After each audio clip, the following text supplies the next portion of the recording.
Greetings, family. Welcome to Reverend J's Self-Care Station. I'm your host, Reverend Jaquetta, and this is the place where we look at holistic self-care to include the mental, physical, emotional, spiritual, cultural, financial, and social, because all those aspects impact our health.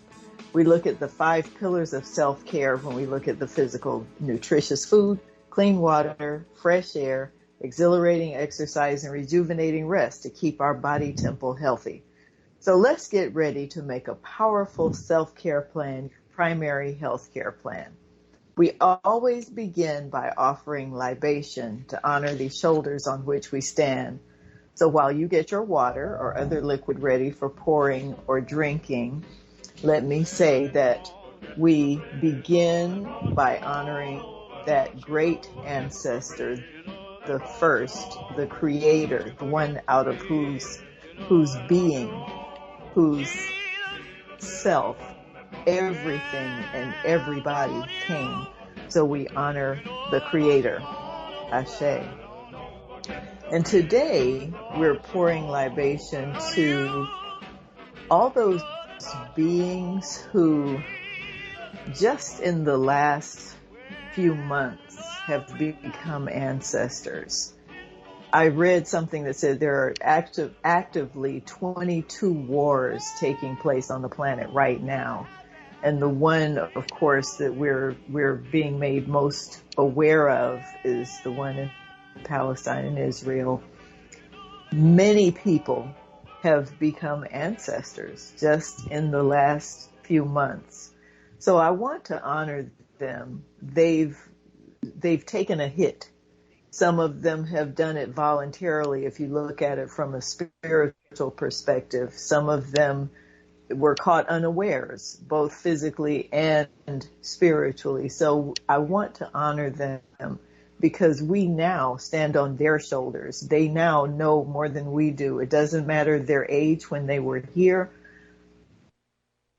On the other side, they are our ancestors. So to them, I wish to pour libation today, wish to honor them as our new ancestors. And so we thank them for taking the hit for us. We chose these lives before we got here. So I'm thankful to them, and to them we pour libation. Ashe and Ashe. And so now we can drink or pour.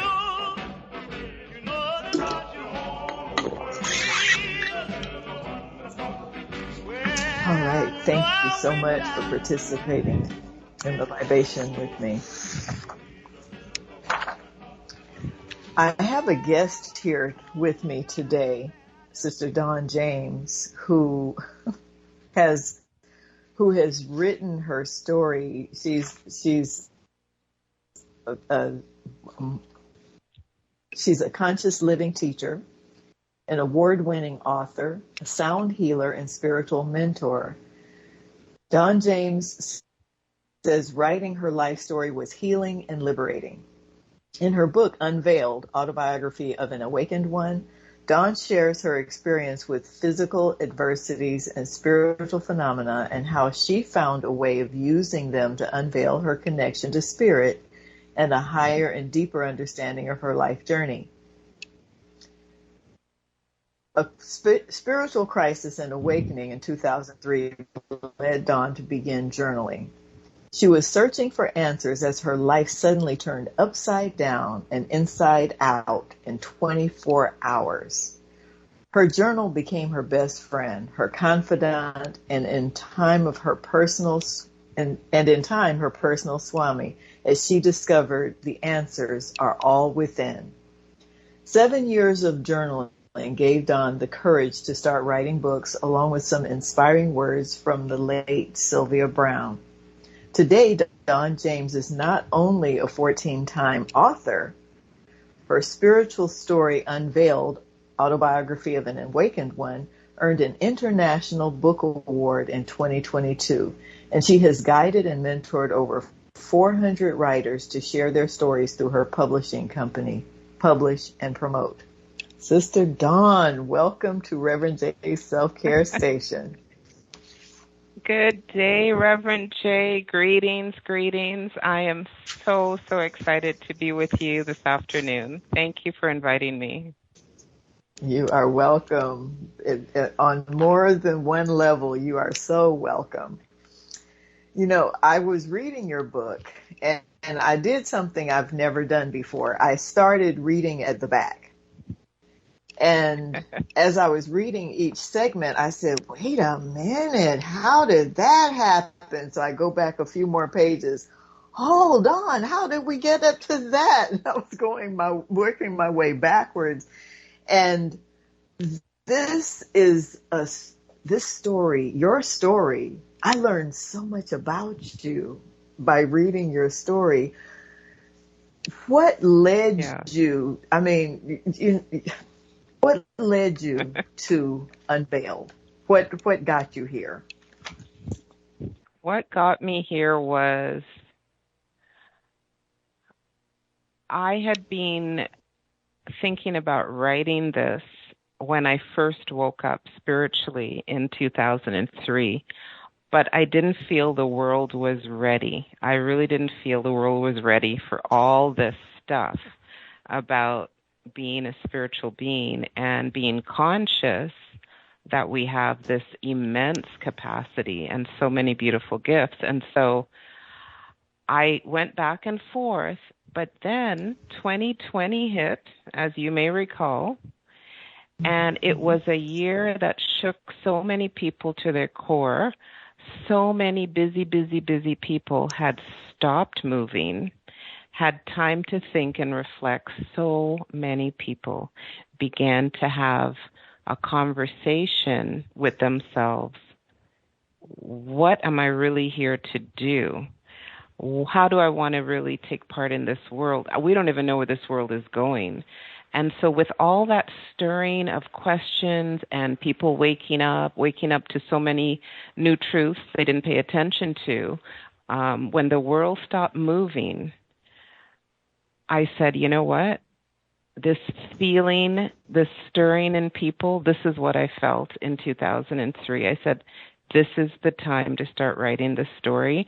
I think more people will relate to how I woke up over the course of decades. As you will see from my journey started as a child, waking up to different aspects of spirituality, but the Big Bang was 2003. So Unveiled was birthed during that 2021, 2020 period because I felt more people would be able to relate to feeling like they were entering a new world, which we very much felt over the last 3 years, right? Yeah. All of us have felt it. Now, you say it started as a child. A lot of us have felt like we are kind of alien on this planet. You know, we felt like we didn't really fit in. What happened with you as a child? I was very open and intuitive. And of course, as a child, we don't have a lot of vocabulary. What I realized by the time I was 7, and I had some physical challenges and some strange phenomenon growing up as a child. When I was 7, there was a couple of days, Reverend Jay, I could not hear anything. I lost my hearing for about 3 days.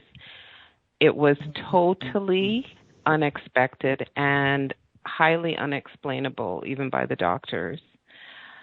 However, during those 3 days, something in me woke up and I began to pay attention to the world, not with my ears, but I was tuning in to the spaces and the people around me, and I began to feel other people, and that's how my empathic abilities got activated. And so I was very intuitive, but then I became more empathic to the people around me, and that started at age 7.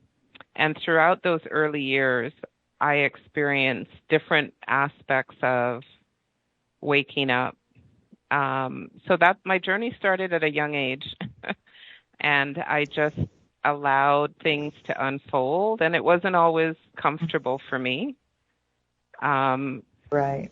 when I was Yeah, empathy is 9, awesome. yeah, when I turned, for sure.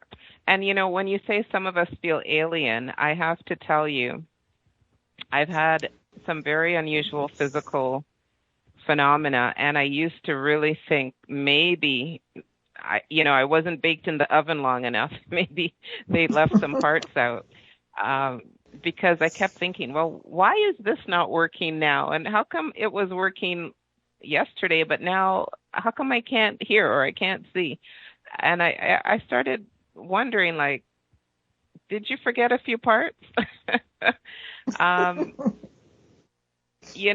so yeah, I can relate to the alien thing. Yeah. I think on a social level, I've always felt like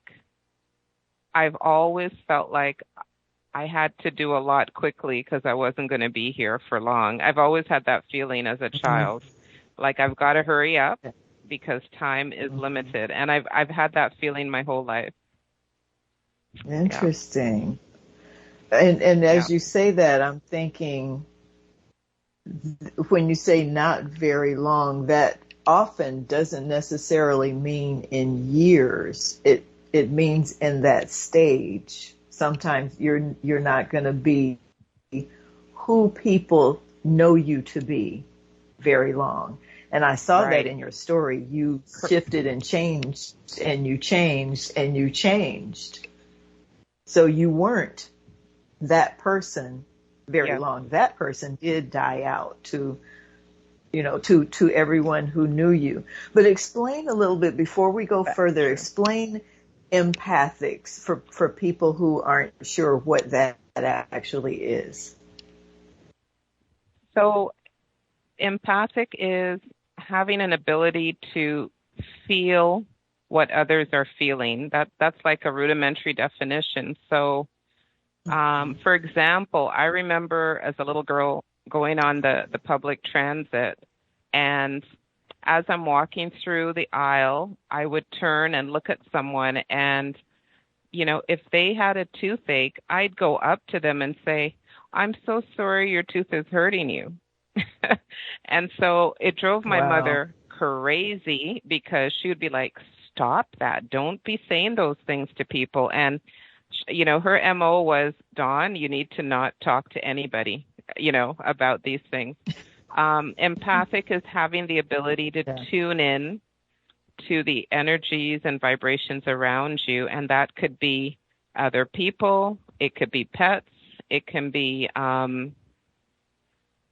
it could even be a home, a space you walk into where you might walk into an Mhm. apartment and you get this vibration and you have a feeling of sadness, and maybe you find out weeks later that someone had passed in that apartment. So we're just picking up Mhm. on all those subtle energies of living things around us, and that's really being empathic. But then you feel it in your body, so your pain literally becomes my Right. pain. Yeah, so that's how I started to feel the world. Yeah, Okay. That's so interesting. And that's at the age of 7. So, people can imagine this yeah, isn't a teenager who has vocabulary to express all this yet. You're still a child exactly. learning what it's about. Okay, so what was the next Yeah, and phase when you went you Oh, and another thing I um, want to say before you go on, the yeah, you were talking about what happened in COVID, and the world slowed down, the world shut down, and it was yeah, like the similarity to you going deaf. It's yeah. like we were It got quiet. missing one of our senses. Yeah, yeah, it got very Yeah, quiet. So similarly to yeah. what you went through at the age of 7, we went through that during COVID. Yeah, Okay, go something on. was many things were taken away. Yeah, so what the Mhm. way I like to describe it to people is between 2020 and 2023, we experienced so much concurrent loss. and there was a lot of grief going on. So, losing mobility, losing autonomy, losing, employment, all these things. And so when your world starts to unravel, where do you go? When your outer world looks like chaos, we tend to look within. And then we tune into maybe some abilities that we weren't even paying attention to that we had. So Reverend Jay, as I started to tune into my environment, I think it was around age 8. I remember I had a wonderful visit from my paternal grandmother. She spent the summer with us, but as she was leaving, I had such an immense sadness because I just knew I would never see her again. And that sadness and grief affected me in such a profound way that I started losing the ability to even swallow food. My throat was getting tighter and tighter, and I literally had to stop speaking because I was keeping all this emotional sadness and grief in my body that my vocal cord shut down. And so I learned at a young age that as hard as it is, we have to find a way to communicate. But it took me years and years and years to feel comfortable enough to tell people how I was really feeling. But having lose my voice at that age really taught me that I can't keep it all in, That was just a life lesson I got. I think the most profound thing that happened to me as a child was being a very shy little girl and my parents announcing to me, hey, you'll be taking piano lessons. They knew I loved music. I've loved music my whole life. And so I was excited to practice, but my piano teacher said to me, after 6 months of lessons, she goes, Dawn, you're ready. You're ready for a recital. And of course, at 9, I don't even know what a recital is, Reverend Shay. It sounded like fun, right? And so I walk into this massive room with like 200 people. I'm a skinny little shy girl of age 9. And in the moment I heard my name, I just froze. They say fear can make you freeze. Right. And that is the day that I was so nervous and anxious, and I literally couldn't even see myself walking to the stage to get on the stage and sit at the piano. I just froze, and my whole body just started to feel really strange. And I literally said, I don't want anybody to see me. And between them calling my name and getting down the stairs, the whole room started to go dark. The whole room, both sides of my eyes, everything just started to get darker and darker and darker. And I knew I didn't have a choice but to keep walking to the stage. But one of the most scariest moments for me was trying to get to the piano to sit down and feel my way, because by the time I sat there, it was pitch black. I couldn't see. Wow. So my first piano recital, I could not see a thing. And the doctors have tried to explain it as intense nervousness. I don't know what you call it, but when I sat there in the dark and the 3 judges are waiting for you to perform, can you imagine as an adult? So picture a 9-year-old. What are you feeling? I can't imagine for anybody. Oh, no. I sat there thinking, what the bleep, and I felt the keys, and the next thing, I felt middle C, so I put my hands down, and I took a breath, and that's when I found this little voice talking to me, and the little voice said, you don't need them to see. You don't need them to see. And I'm thinking, wait a minute, I don't need my eyes to see. Okay. So I'm trying to interpret this message. And I said, okay, if I was at home practicing, I could probably play this piece with my eyes closed. So Reverend Jay, I closed my eyes and I played. That was my first piano recital. That is so First. incredible. And we say things in a flippant way. Oh, I could play that with my eyes closed. You never think you're actually going to have to do it. That's Oh, girl, I'm amazing. telling you. Yeah. That was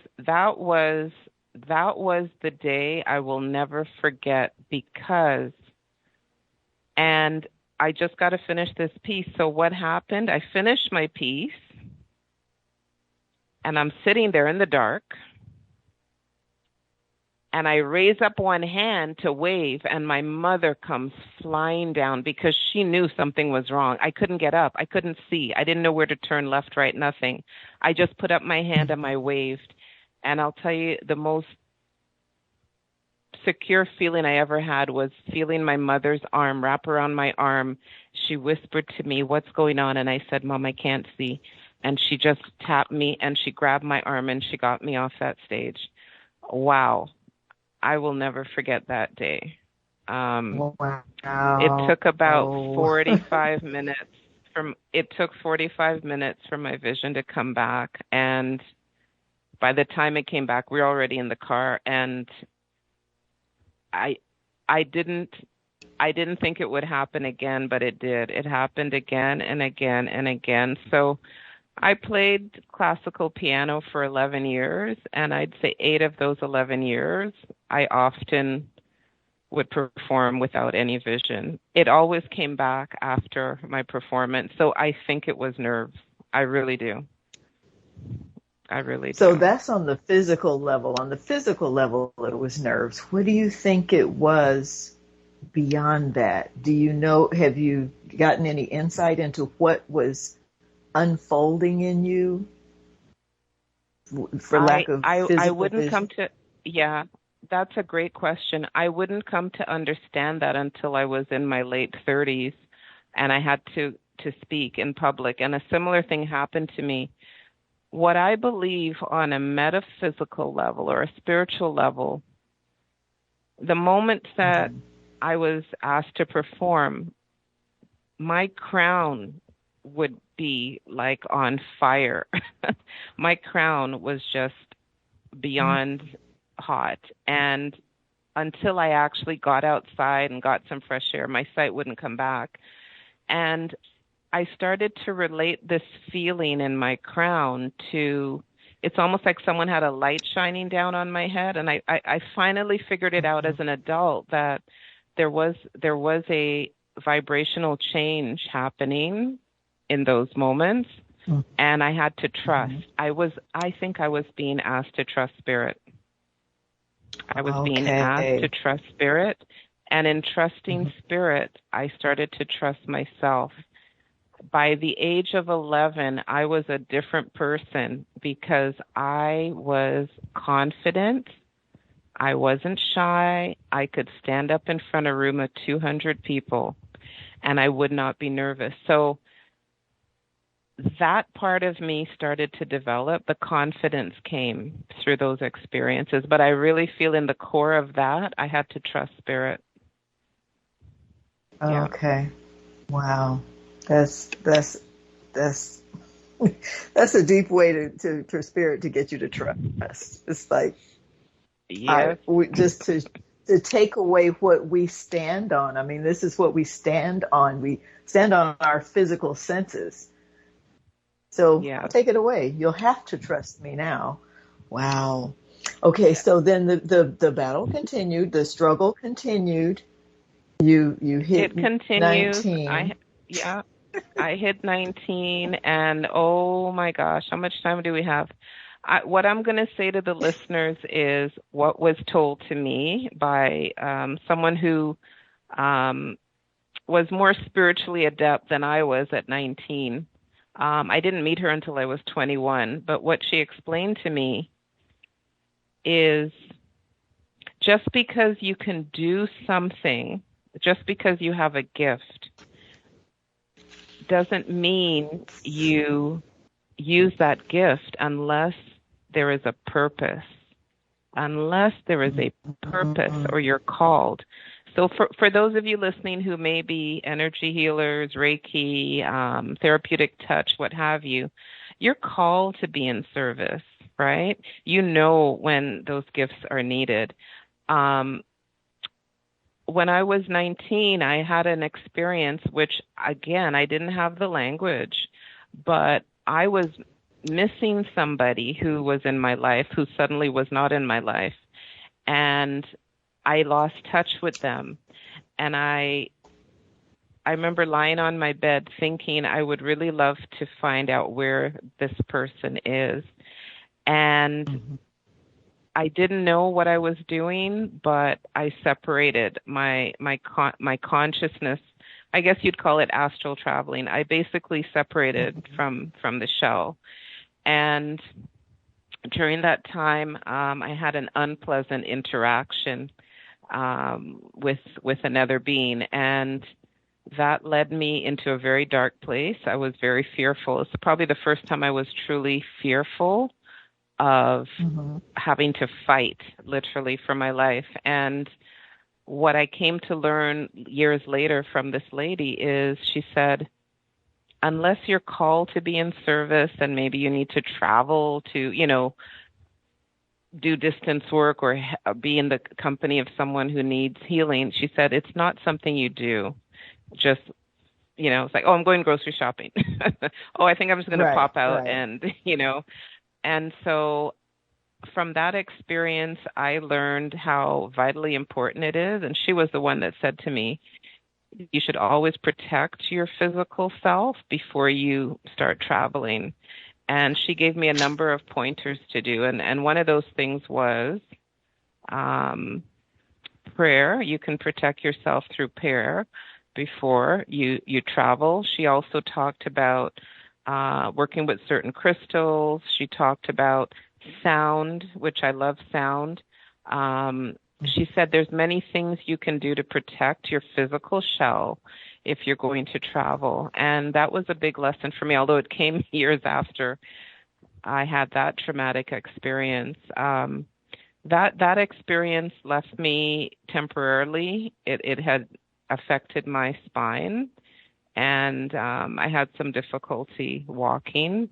And in a way, I realized you need to respect your gifts. It's one thing to have gifts, but you have to respect them and know when to use them. And I'll tell you, I didn't venture out again for many, many, many, many, many, many moons after that experience. And I felt unless I'm called to be in service, that's not for me to do. So that was a big lesson for me. It was big. Wow. And so, yeah. Reverend Jay, you got to realize, I mean, from age 7 to probably 38, I had no vocabulary for any of this stuff. I had nothing. Right. And so when I woke up spiritually, I felt like I was the only person on this planet going through these things. And I felt so alone. And I turned, and being an only child probably didn't help. So I turned to journaling. No. That was my saving grace. Okay. Now I want to talk more about the journaling, but we'll talk about that after the break. And I want to say, so many of us go through these kinds of experiences, and we don't, like you said, we don't have the vocabulary for it as a child. And it seems like the ones who go through these experiences are usually not born to parents who have gone through it, or if they have, they've stuffed it down and they don't talk about it. So we're just trying to figure it out on our own as we grow through it. Okay, but let's take a break and we'll come back and we'll talk about how journaling saved you and where that took you from there. Thanks.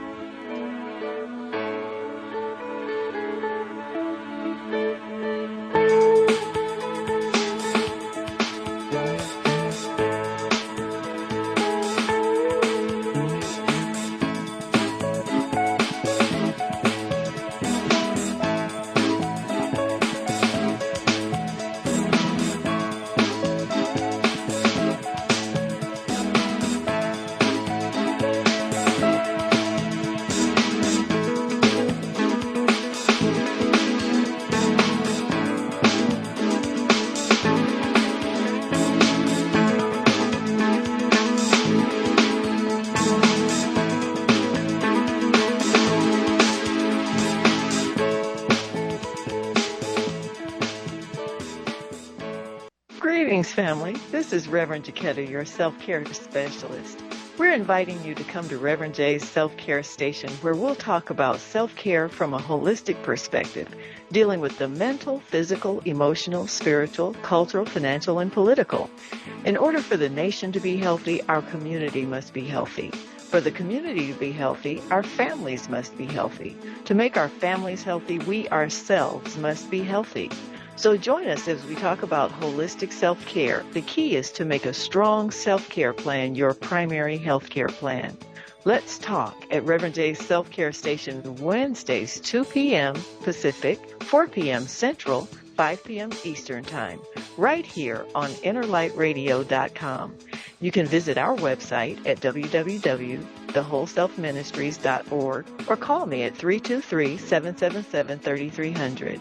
Until we meet again, be peaceful, productive, and empowered. Shimhotep. Saved me from a very difficult 2 years. So we just before break, I told you as a teenager, I went through a bit of a traumatic experience, and then my life kind of got quiet for about 20 years. Finished school, university, started working, met a wonderful man, got married, had 3 kids, started my career, and in my late 30s, I started to withdraw from the job. The career no longer interests me. I started withdrawing from life. And sometimes, we make this wonderful list of things we want to do as an adult. And when you finish checking everything off on the list, you're kind of like, okay, now what? I was in that what do I do with myself now phase. And because I was so deeply withdrawing from things and people and my career, I just started getting quieter and quieter. And I'll never forget the day before I woke up. I said, I don't want to speak anymore. I just want to be quiet. I always felt like there was a finality coming down the pipeline to my life. And I had a spiritual awakening, which is highly described in the book, which involved both not just Kundalini, but it also involved a full-blown Kundalini and a connection to life. I connected to every living thing on this planet for a moment, and that really opened me up even more intensely on an empathic level. And so I came back extremely highly sensitive to everything. So long story short, I did not have a lot of people in my life to talk to. I couldn't just, I'm married to a 3-dimensional guy who eats meat and potatoes. And here I am, not wanting to eat. I'm fasting. I'm out in nature. All of a sudden, I'm outside more than I'm inside. I don't want to touch a computer. I quit my job, and I'm soul searching, yes. Reverend J. I'm like, what am I supposed to do now? I pick up a journal, and first thing I wrote in that journal is, why am I here? Why am I here? And yeah. I kept asking that question for 18 months. I didn't get an answer for 18 months. But in that process of journaling, I started writing about people who had hurt me. Was I able to forgive them? What was going through them? What space they were in at the time of the interaction? I really started looking at things differently. My lens changed. I didn't just look at my story, my feelings. I was looking at the other person. Where were they coming from? Their background, their belief system. And I started journaling all these things. I started asking myself, why is this person in my life? Why is this person in my life? What am I teaching? What am I learning? And so over the course of almost 2 years, I finally got to a moment in my journal when the answer came back. What do you love to do? That was the answer. I was waiting for an answer, and it came back in a question. And I remember going in the backyard, looking up at the moon, going, really? 18 months, and you ask me a question? I want an answer. I want an answer. But the answer was in the question, right? Yeah. What do you love to do? Yeah. And I sat there and I wrote all the things I love to do. And there was a common theme, and that was teaching. I love teaching people how to do things. I love helping people who are having difficulty. Maybe it's math, music, whatever. I love to help teach people how to do things. And Spirit said, go teach. So this was Wow. 2005. Yeah, I That's had quit my day simple. job 2 years earlier, and I started talking about sound healing. I just started calling up these places, and people said, yes, come and talk. And then I studied sound healing with a Reiki teacher. I started doing my sound baths, and this is 2005. And in 2009, I get this message from the late Sylvia Brown, and this message just lit me up. I can't even explain it. It's like it just helped me connect all the dots between being physical, being spiritual, how I elevated my frequency, why I was on a new path. And when I got that message from her, I started to write about vibrational frequency and how we can change our lives by changing our vibration, how we can change our health by raising our vibration. And I just started writing. I wrote and I wrote. And I remember my husband looked at me and he goes, that's a lot of topics you've written there. He goes, I don't think it's one book. And he was right. I must have had 39 or 40 topics on vibrational frequency, and I listened to my hubby, and Wow. I said, "Yeah, you're right. I can't write an 800-page book." So that's how my trilogy was born. Raise the vibration within you, raise the vibration around you, and raise the vibration in your relationships. Those 3 books came out of that one message from Sylvia Brown. So I'm very thankful. Wow. I'm very thankful. I dedicated my first book, Raise Your Vibration, Transform Your Life, to Sylvia Brown. She inspired me to start writing. So I started as a speaker, and then I held space doing sound healing work. And you may recall in the book, just to give listeners a little context, I was a very 3D businesswoman in the finance space. And suddenly I ditched my suit, I ditched my briefcase, I got off my 4-inch heels, and I'm going barefoot with my crystal bowls to yoga studios. So yeah, part of me died, girl. A part of me definitely died. But in the book, there's a point where I'm starting to get comfortable being a spiritual being in a physical shell. And I say in the book, I'm beginning to integrate this spiritual self into this physical world. And I started to pray differently. And I would say, please show me the path to fulfill my destiny. I knew there's a reason I'm here. And when I woke up, I needed to know, I needed to be shown the path. And honestly, Reverend Jay, when your heart is open, when you can trust your intuition, it'll guide you where you need to go.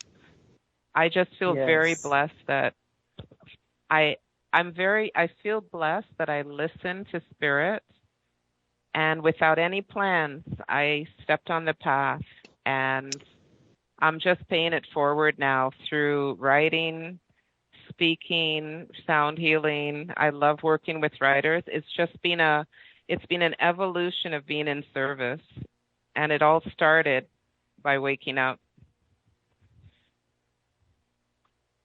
You know, that opens up so many questions. First, well, I don't know if it's first. One question that comes up for me, you talked about, because I read the book, I know your husband is Ian. So how did he handle all of this change. So I was thinking about Michael Beckwith's story. He said when he made his change and shift, he lost a lot of friends. People just fell off. And he finally told one friend what had happened, and that friend was like, okay, yeah, dude, let's go. So he was ready to go on the journey with him. But it's rare that people are able to stick with you as you make such a drastic change. You had a corporate job, it worked your way up to the top, and all of a sudden you decide, that's not for me anymore. What does your husband say?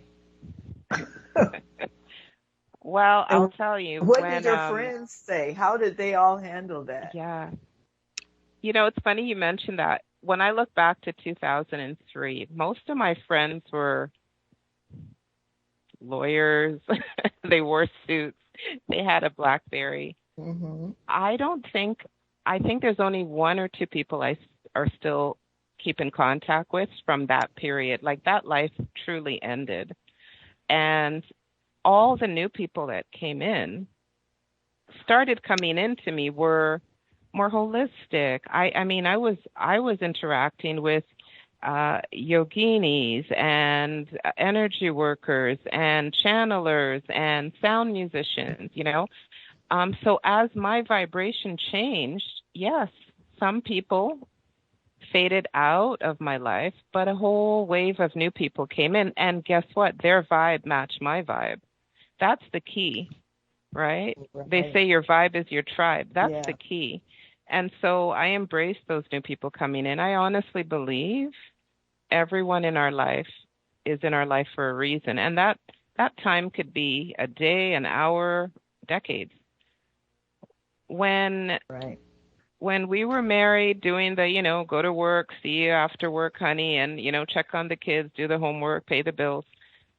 When I started withdrawing, I didn't share much. I just got really, really quiet. And so me not talking is like, oh, something's wrong with Dawn. She's not talking. What happened to me when I woke up that morning when I came back, I said, something has changed. I don't know what it is, but I'm feeling all these sensations all over my body. And he was there. There is a part I described when I woke up. I went through 9 days of intense change around my body, especially my crown. And my first answer to you, he felt helpless. He felt helpless. Yeah. How do you comfort someone who, like, my hands and my feet would fire up if I was in a crowd of people and somebody was hurt? My hands, my feet, everything started getting hot, and I wasn't having hot flashes. I was 30 something. Right. You feel helpless. I don't know what to do for you. The default answer was, honey, go see the doctor. Honey, you need to go and see the doctor. What can you do? You're in the 3D world. I can't talk about angels standing at the foot of my bed. Who am I going to talk to? Yet they're standing there at the foot of my bed every night, right? So you feel helpless, and then it's hard. It's hard to comfort that person. And I went through a period of not wanting anything in the physical world. Or when you're married, that could be a challenge. Right. When I decided to quit my day job, though, I have to tell you, I got 100% support.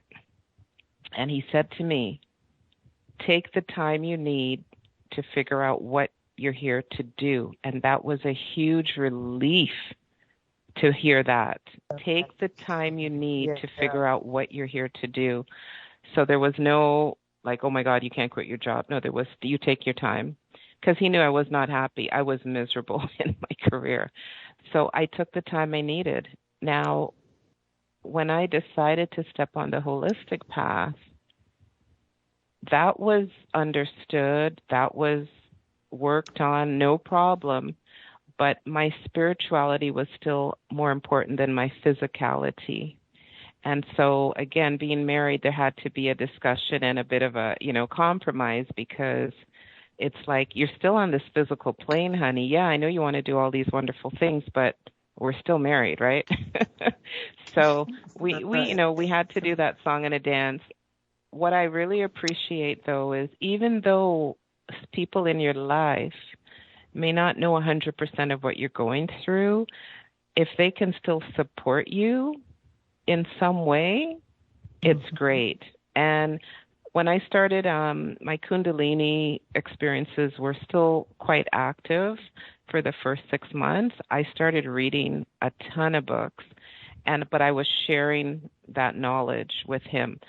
So you can't just be on your own. So I was sharing what I was reading. I was talking about different topics. I think that all helped in the long run. And eventually, yes, eventually he began to understand. Like the phone, here's an example. The phone would ring at the house, and I'd say, "Oh, you better pick up. It's your dad." Or the phone would ring, and I'd say, "No, I'm not. I don't want to talk to her. You know, she's going to spend an hour on the phone." He goes, "How do you know?" I go, "Trust me, I don't want to talk. I'm not picking up." So it's like, oh, so if 9 out of 10 I'm right, all of a sudden it's like, oh, I think you can sense who's calling. Yep. Same thing with people and pets. I remember talking to a friend of mine. We were sitting down having lunch, and I looked at her and I said, you look different. And I smiled. And then 4 weeks later, she called me. She goes, "I'm pregnant, but I think you knew that." I said, "Well, you just look different. I'm not going to say, honey, I think you're pregnant, right?" I said, "No, you just look different." She goes, "Dawn, tell me if you knew." I said, "Well, you just look different." So, I started to embrace my gifts. I was more comfortable, and that's where the integration comes. So for those people feeling that, should I be here? Should I not? Why do I feel like this? You got to give yourself time. Understand your spirituality. Understand your gifts. Find a way to be in service. And then you have to accept. You have to accept the totality of you.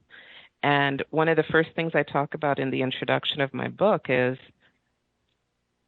we do ourselves a disservice to only know or think that we are physical. I said being physical is like being 10% of who you are. The spiritual part is 90%, in my opinion. Exactly. Yes. Yes, ma'am.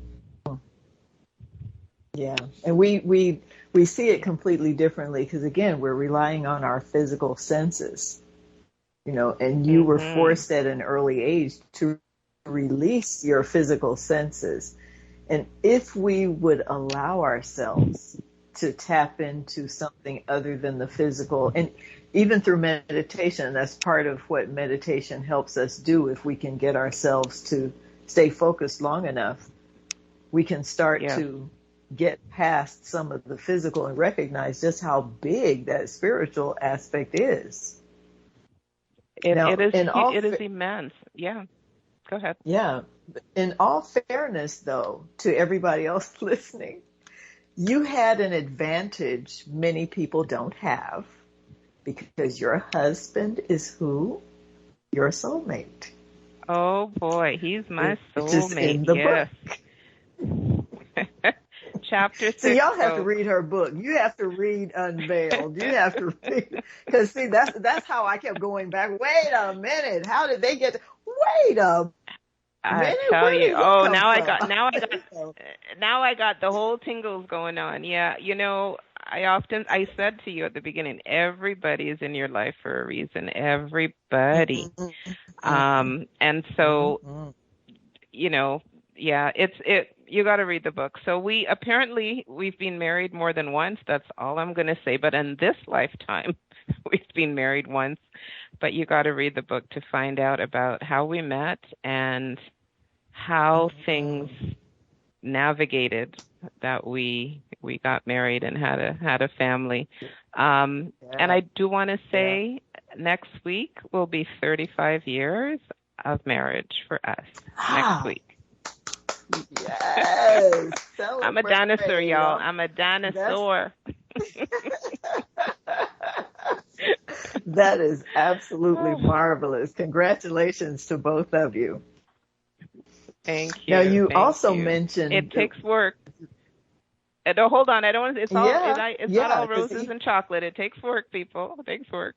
exactly, even if you are soulmates, it still takes work and communication.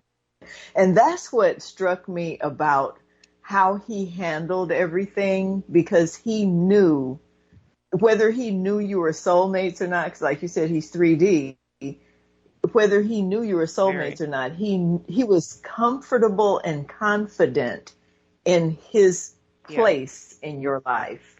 So it wasn't like Yes. he got agitated and thought, "What is it me? Are you throwing me aside?" It was, "Okay, what's going on with you? Because I know I'm good. What's Yeah, going on with you? exactly. You How can I good. help?" You ain't going nowhere. You ain't going nowhere. Yeah, exactly. And I think that was a huge thing for me. Now, indirectly, I have to tell you, and I think it's subconscious with him. Mm-hmm.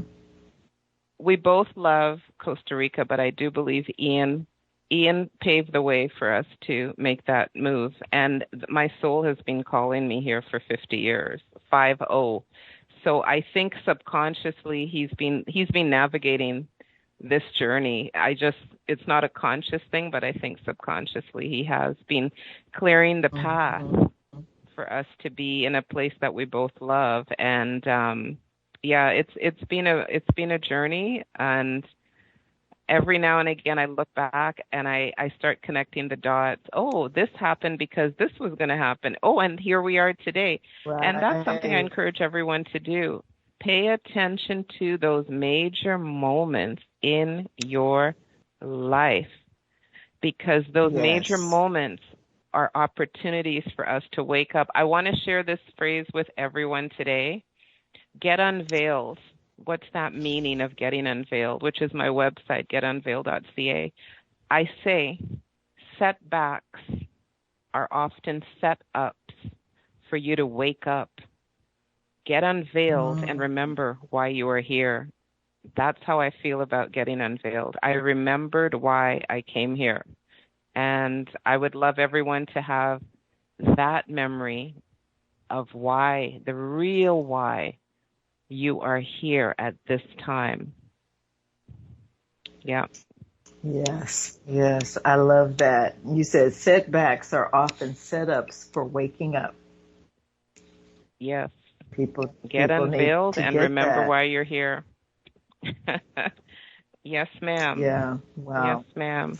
Now, so that takes me back to the journaling. You're saying that people need to Yes. pay attention, but oftentimes we don't remember if we're not journaling it.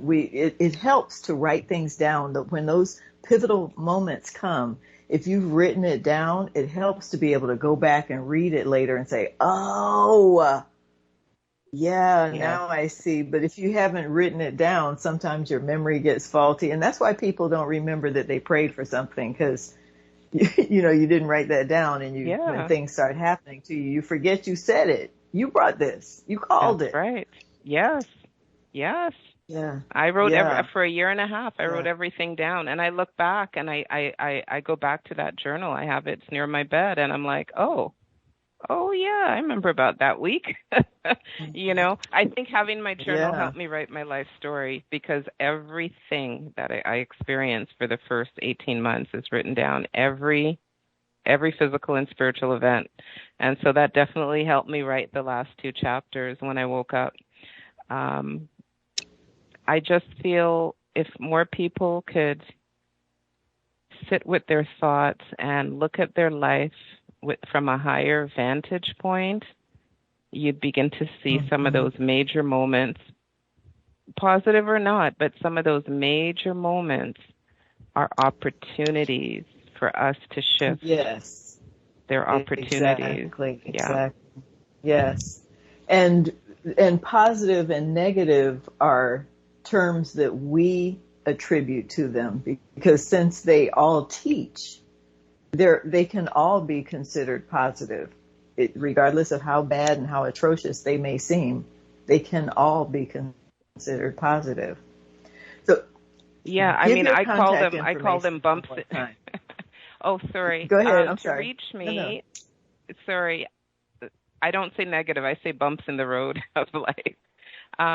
Exactly. To reach Yeah. me, yes, thanks so much again, Reverend Jay. My coordinates are my name, dawnjames.ca. I have been very honored to work with other writers and help them have the courage to share their story. I've been doing that for the last 14 years, and that website is publishandpromote.ca. So those are my two coordinates. If you're interested in spirituality, my life story is available at getunveiled.ca. That's getunveiled.ca. You can learn all about the journey, which is not my journey, it's our journey of listening to our soul. Thank you. Ashe, thank you so much. I appreciate you coming. This has been priceless, and we just scratched the surface, but you all need to go get the book so that you can see just how powerful our lives can be when we surrender. And there was a lot of surrender in your story. So Yes, again, I ma'am. want to thank you. And Thanks I for want having me to on, thank Reverend Jay. everybody. Thank you. You're welcome. So welcome. And I want to thank everybody who's been listening. Thank you for joining us today. If you want to reach the Whole Self Ministries, we're at thewholeselfministries.com. And we're about to begin our Journey into Self. Journey into Wholeness forum. We'll be studying the book, The Game of Life and How to Play It by Florence Scovel Shinn. I'm inviting the public to come next Wednesday at 7 p.m. and we'll be looking at that first chapter called The Game, which is basically an introductory chapter. So if you're interested, you can pull up the PDF. It's actually online on PDF, or if you want to go through it with us, you can get the book. And after next Wednesday on the 14th, we'll be going through the book, and there's a registration process because we want to make sure everyone who goes through it is actually part of the same group going through it together, because people tend to share a lot of personal information when we go through these forums. But next week is public, so feel free to join us. You can go to thewholeselfministries.com. And when you just click on the on the button to join the class, and just wait until Wednesday at 7 p.m. Central Time to click on the button, because it goes directly to the forum. So hopefully we'll get to see some of you all there. And until we meet again, I encourage you to be peaceful, productive, and empowered. Shem Hotep.